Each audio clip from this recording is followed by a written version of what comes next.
If you're going to be buying a pet snake soon, here's some things you might want to look out for. So when getting a pet snake, or really any pet reptile, you're obviously going to look for one that you just like the look of and maybe like the temperament of, and of course the right species. But there's also some health things that you're probably going to want to look at just to make sure it's healthy and ready to come home with you. So usually if you're getting from a breeder or a pet store or something, they're going to know the health of the snake, and they really shouldn't sell it to you if it's sick. That would be really bad on their part. But there might be things either they didn't notice, or maybe they just don't really care about that, which is kind of unfortunate, but it's possible. So whenever I go to buy an animal, I usually do it at expos. I always ask them if I can hold it, so I can kind of just look them over and just see if I like them. If they don't let me hold them, I'm not going to buy from them. I need to make sure it is healthy and good for me to buy. The first thing, these are pretty really simple things that just anyone can do. And the first that you want to look at is clear eyes. So Gooby here, my corn snake, he's albino. So of course he has red eyes, but even if they have black eyes, you just really want to make sure there's no goop or gunk or anything. If they're just really foggy or cloudy, they may just be going through shed. You should ask them about that. But there really shouldn't be any eye injuries. It should just be a nice smooth sort of eyes, just to really make sure they don't have any diseases going on. Secondly, you're going to want to look for that red flicking tongue, unless of course it's like a black rat snake or something and has a different colored tongue. But when you move your hand around, you should really see that tongue flicking a lot. When it comes out, it should be a nice, bright, bold color. This shows that they are aware, they are healthy enough to really pay attention to their surroundings, and it's a good thing to look out for. Next, there's a chance that the snake could have a respiratory problem. This is basically just like a cold that you might get.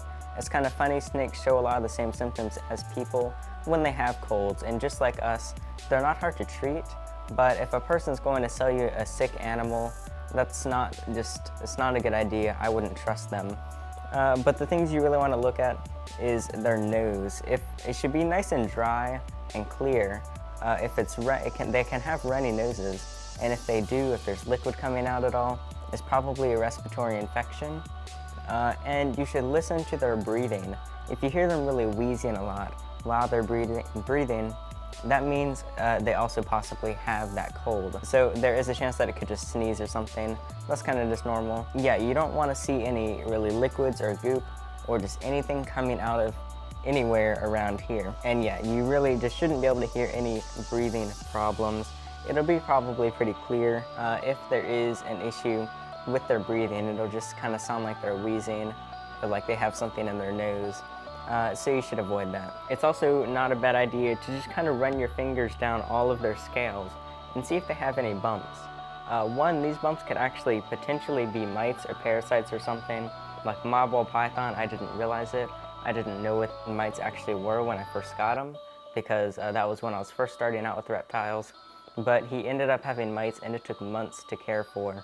It's still possible to fix them, but if you see little black things under their scales, that could be some sort of parasite.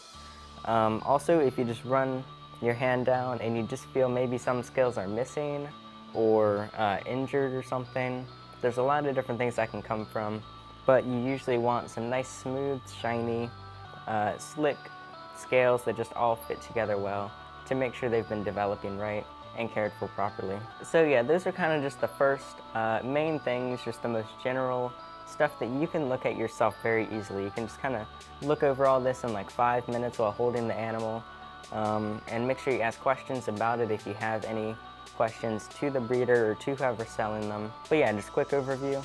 There's the clear eyes, make sure there's no goop or anything, and then the clear nose, no runniness, no stuffiness. They're not wheezing or anything, to make sure they don't have a cold. One I forgot, they may be stuck in shed.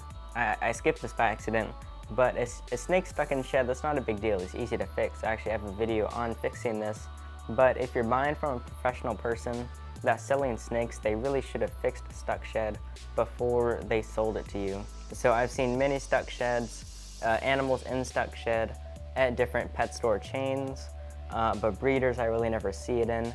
But you should definitely avoid them if they're stuck in shed, because whoever was caring for them or selling them should have fixed that by the time they sold it to you. And then the scales, just make sure they don't have any mites. Make sure all the scales are intact Snakes sometimes might just lose scales. Maybe it got caught on a rock or got chipped off somehow. They can heal from this. So you don't need to be too critical with that. Gooby's ready to go. But you should definitely still ask about it to make sure it's not something that'll come up or not any sort of bone or scale disease. Yeah, so for this video on making sure a snake that you're about to buy is ready to buy and will be good for you to care for and they're nice and healthy. That's it for this video. I'm Alex and thanks for watching.